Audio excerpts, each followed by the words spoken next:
Hello everyone, welcome to another lecture on Law of Contracts 1872, that is the Indian Contract Act. We are going through certain essential conditions to make an agreement a valid contract. Section 10 of the Indian Contract Act 1872 lays down certain important quintessentials for a valid contract.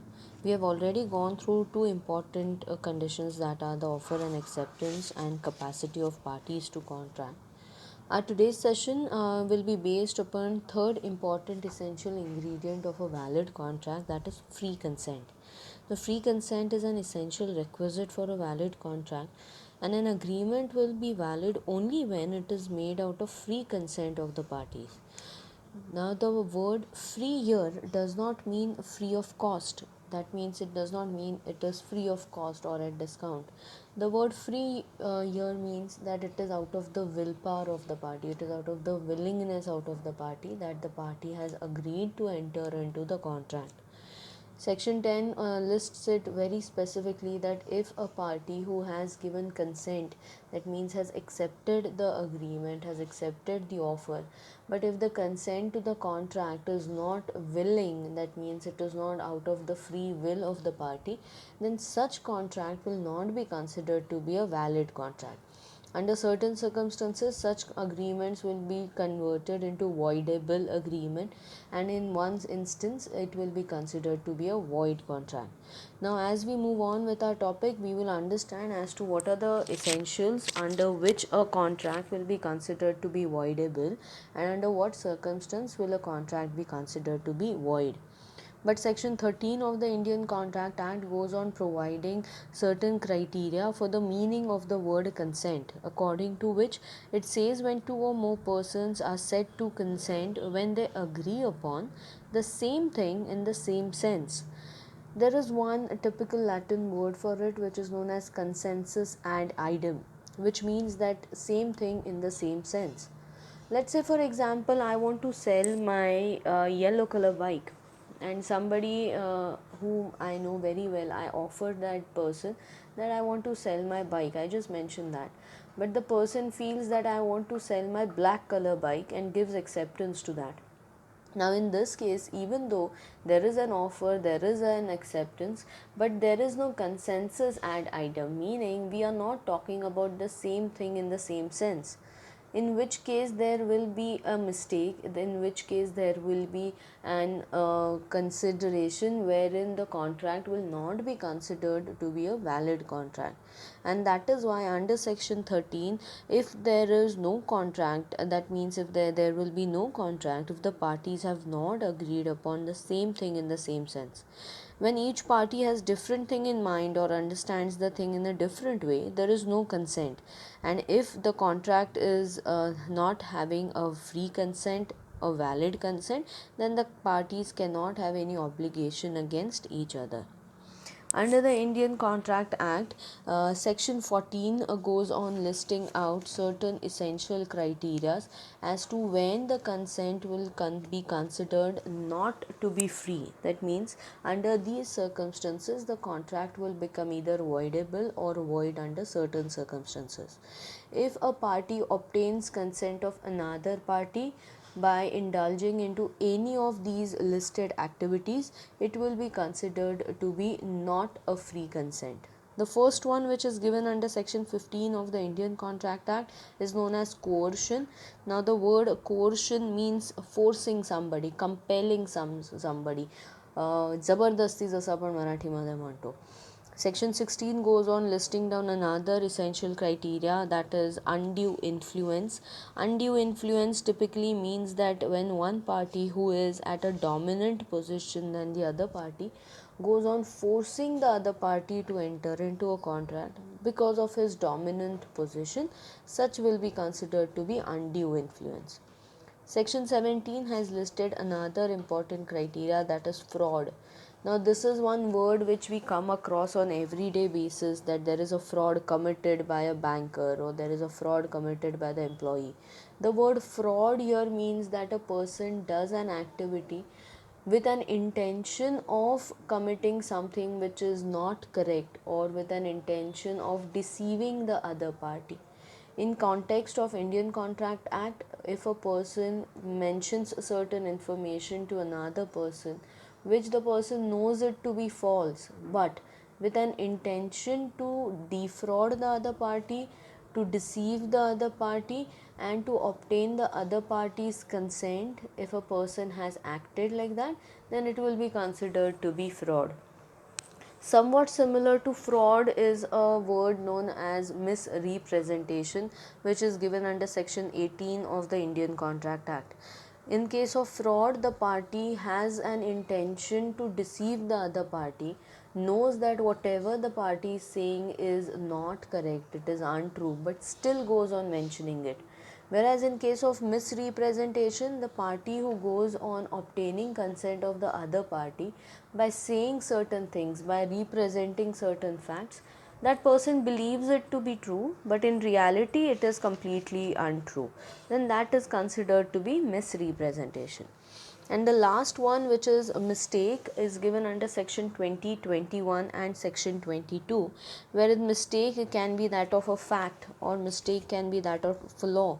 We will understand in our consequent in our subsequent sessions as to under what circumstances mistake will be considered to be not free consent, and under what circumstances will the contract become valid, under what instances it will become void. But in case of coercion, undue influence, fraud, and misrepresentation, if a consent is obtained by indulging into any of these four activities, then the contract becomes voidable at the option of the party whose consent has been so obtained. Now let us begin with our first criteria, that is a coercion. Now this is one word which you may not have come across many times, but the word coercion in itself means that you are forcing somebody, you are compelling somebody, you are making that person to enter into a contract using some sort of force or some sort of threat. Now, in this case, force or threat not necessary every time has to be a physical threat or has to be a physical force. It can be any sort of threat or an activity of threat or doing something which is forbidden under the Indian Penal Code. Now, like we have Indian Contract Act 1872 in India, we have many other legislations in India to regulate the entire functioning of the country. One such law is known as Indian Penal Code. Now this the word itself, you will understand, goes on listing down in this particular law. There are instances of all the crimes which can be considered to be crime in India. So the activities which are considered to be criminal are listed down in Indian Penal Code, and the penalties or imprisonment or fine, whichever is applicable to such activity, is mentioned in Indian Penal Code. For instance, activities like kidnapping, smuggling, theft, robbery, forgery, or activities such as murdering somebody, culpable homicide, suicide, all these activities which we generally consider to be criminal activities, गुन्हा जे आपण मराठीमध्ये म्हणतो, these activities are listed down in Indian Penal Code.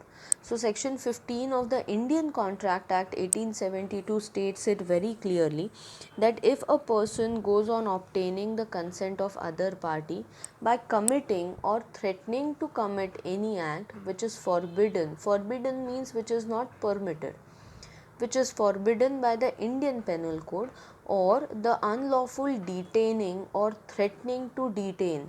The word detaining or detain means to lock up somebody. For example, if I am putting somebody in a house and I am locking that person from outside and I am telling that person, till the time I don't get your consent or your friend's consent, I will not let you out. That means you are blocking the path for that person. It is considered to be detaining or detention. Threatening to detain any property to the prejudice of the person with an intention to causing any person to enter into a contract or an agreement, then it will be considered to be coercion. I'll give you a very small example. Let's say a person puts a gun on my head, okay, and tells me that if I don't sign the agreement, the person will shoot me, will kill me. Now definitely my life is more important than me to me than any other property or any other financial obligations. So in return what I do is that I want to save my life, so I go on signing the contract.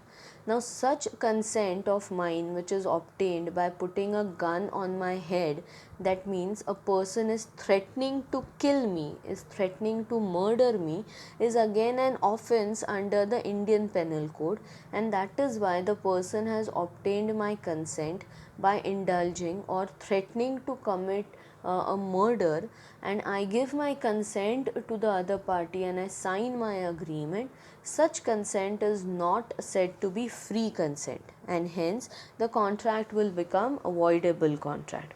Another example is that, let's say for example somebody takes away my sister and locks up that sister in a house and gives me a call, a ransom call, saying that we have kidnapped your sister.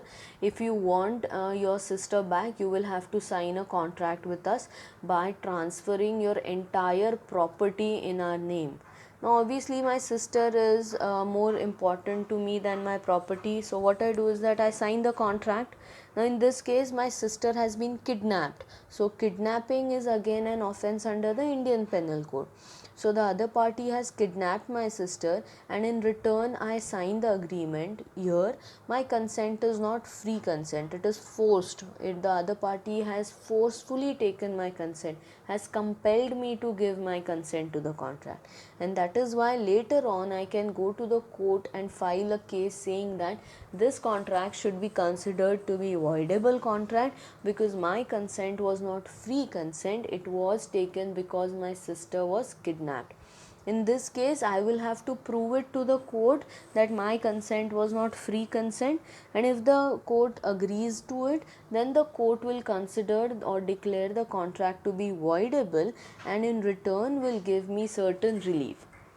Now, when you talk about section 15, there are certain important essential elements under it. First is that there must be a threat to commit any act which is forbidden by Indian Penal Code. Second, there must be a clear utterance of that threat by the party. I should not be only assuming that the person is threatening me or that person is forcing me to sign a contract. The other party should do some activity or verbally or in writing should threaten me, and it should be a real threat, not a hypothetical threat. Likewise, it may involve unlawful detaining or threatening to detain the property of another person. The fourth point, which is essential element of coercion, is that the coercion must be exercised with the intention of causing the other party to enter into the contract. And fifth one is that the coercion may be employed at the party to the contract or any other person. So like I said, the threat may be towards me or it may be to any other person who is related to me, whom I care about, or it might be related to my property as well. And sixth important point is that it is not necessary that the Indian Penal Code should be applicable at the place where the coercion has been exercised. So let's say if my sibling stays in USA. Now Indian Penal Code will be applicable only in the territory of India, but if a person sitting in USA calls me up and says that I have a knife put up to the throat of your brother, if you don't sign a contract we are going to kill your brother. Now in US the Indian Penal Code is not applicable, but because of that threat I will have to sign the contract because my brother is important to me. So in this case my consent which is obtained is not free consent, even though the threat has been caused at a place where the Indian Penal Code is not applicable. Even then such contract becomes voidable contract. Now, what are the consequences of such consent which is obtained because of coercion is that first, the contract becomes voidable at the option of the party whose consent is so caused. Meaning, in such examples which I just gave you, my consent was not taken freely, that means it was out of coercion. Now, the contract becomes voidable at my option. What is the meaning of it? It means that I get to decide whether I want to continue with the contract and make the contract a valid contract, or I don't want to continue with the contract and I want to rescind the contract. Resigned the contract means cancel the contract and make the contract a void contract. So the meaning of voidable itself means that you can convert it into a valid contract and carry away your obligations and rights, or you can consider the contract to be void contract and completely cancel the contract and stop with your obligations and rights there and there itself. So in case of valid contract, like we said, that a valid contract, if it is there, the parties have got their obligations and rights and duties. In case of void contract, like we discussed under the capacity of parties topic, that in case of void contract you don't have to continue with the contract, there are no rights and liabilities of the parties. That means it is not legally enforceable. In case of voidable contract, which is in real sense madhyastha, आपण जे म्हणतो मध्यस्थ गाठतात. So in this sense, the party whose consent has been obtained out of coercion or unwillfully, in that case the party will decide that whether I want to go ahead with the obligations and continue with the contract, or I don't want to go ahead with the obligation and make the contract a void contract. Now if I decide that no, my consent was not free and this contract is not profitable for me, I can go ahead and go to the court, file a case for declaring the contract as void contract. In such case, I will have to prove it to the court that my consent was not freely taken, and in that case I can cancel the contract, that means rescind the contract. However, law says that out of this contract, if I have obtained any benefit, I have obtained any rights, I have obtained any profit, that rights, that monetary benefit has to be returned back to the other party. And this principle is known as principle of restitution. Restitution means to restore. We had already seen it under the capacity of parties topic when we were discussing the minor related provisions.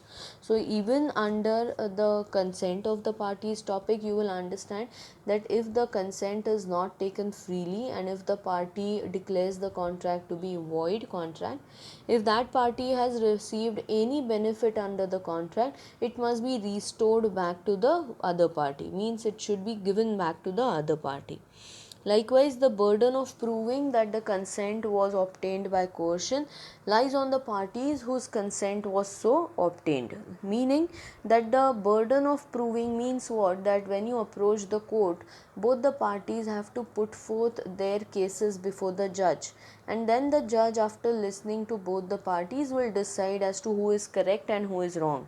The word burden of proving means that who has to submit it to the court that the party's consent was not free. That is the meaning of the word burden of proving. So if I want to cancel the contract, I will have to prove it to the court that my consent was not taken freely and it was taken out of coercion. That is the meaning of the word burden of proving. So in case the consent is not taken freely, the other party, that means the party who has obtained the consent out of coercion, that party will not get any rights under the contract if the contract is declared as a void contract. But if the aggrieved party means the party who is at loss. In this case, the party whose consent was obtained not freely, that party gets a right to go ahead with the contract and declare it as valid, or to rescind the contract, to cancel the contract and declare it as a void contract. This was the first topic with respect to coercion.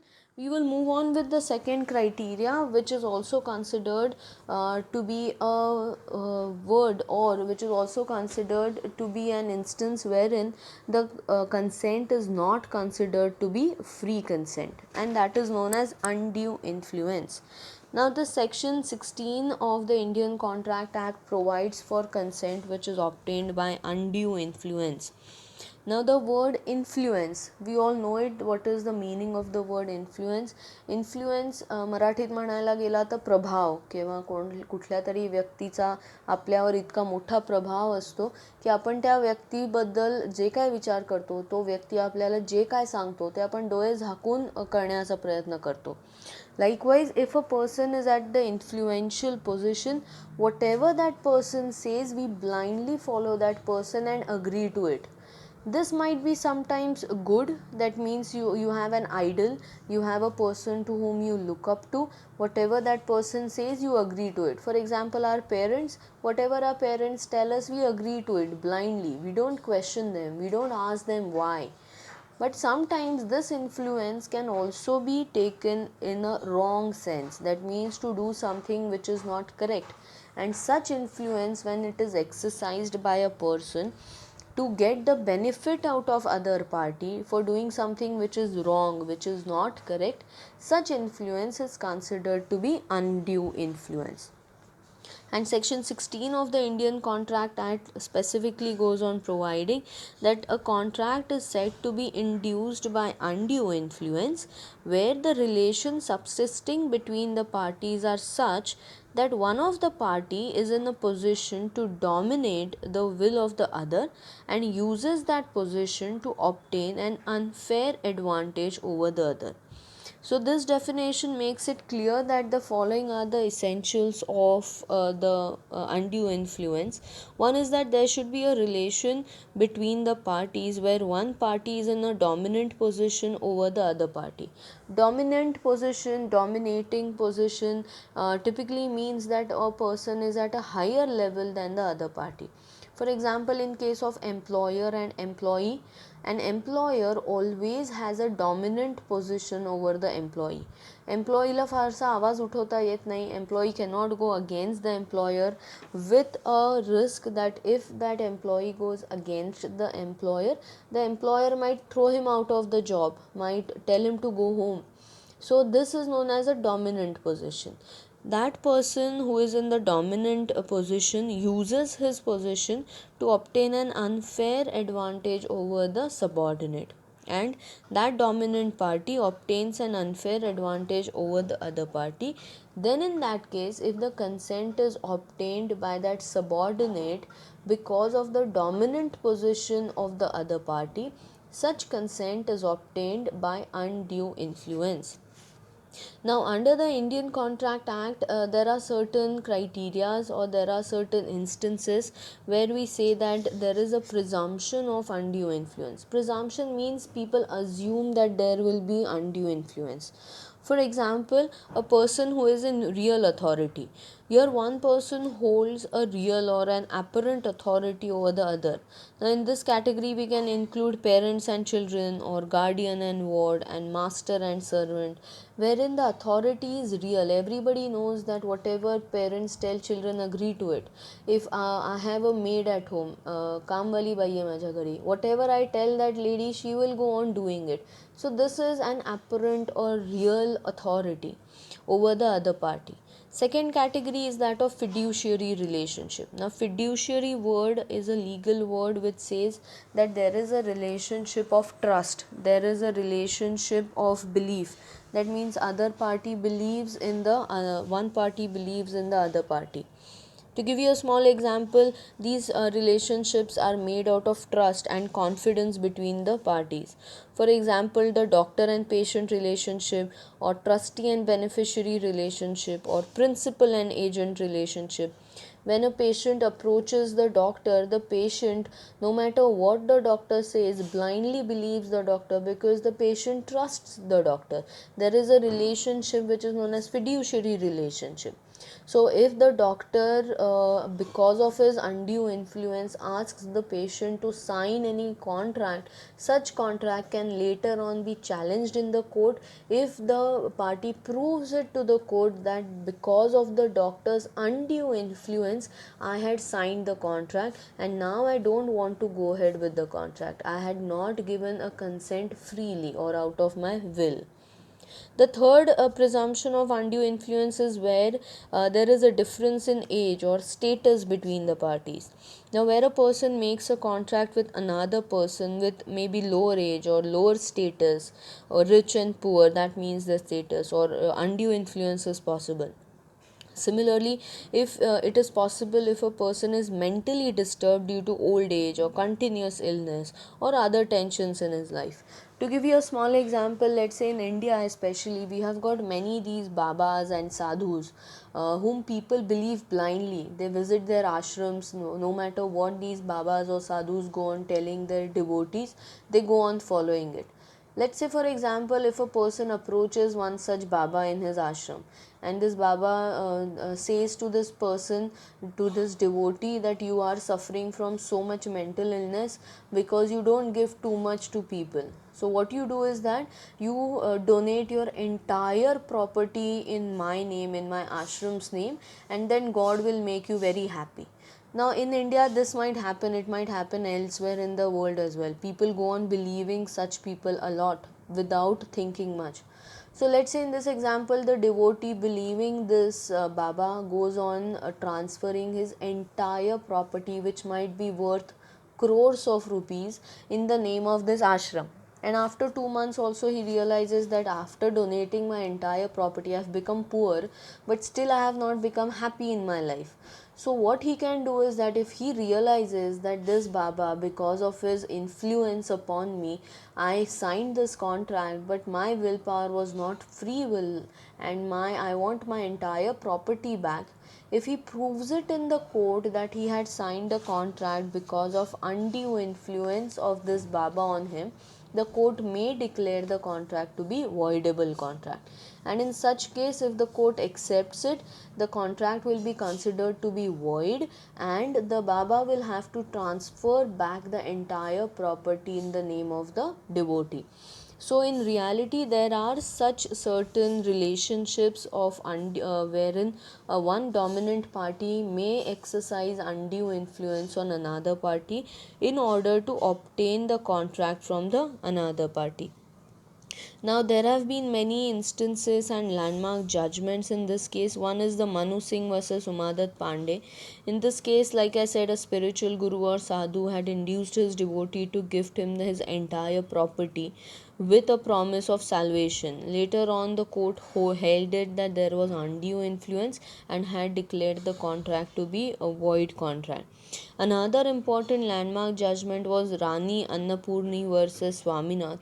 Now, in this case, an illiterate old woman made a deed of gift of practically the whole of her property to her nephew, who was managing her affairs. Now, in this case, the court held that the gift will not be considered to be valid gift because this nephew had undue influence on the old woman, because he was managing her entire property because of her old age, because of her mental sickness, because of her age. He had undue influence on her, and that is why she had transferred her entire property in the name of her nephew, and the court considered this contract to be void. Like coercion, the effect of such contracts also are similar, wherein the contract will become voidable at the option of the party upon whom undue influence was exercised, and such party will get a right to resign the contract, means such party will get a right to cancel the contract, and if any of the party has received the benefit out of the contract, they will have to return that benefit. So the Indian Contract Act goes on listing out these first two criterias for consent, which is not a free consent. In our next session, we will go ahead to find out the other criterias as to what are their repercussions, that is fraud, misrepresentation and mistake. Thank you so much.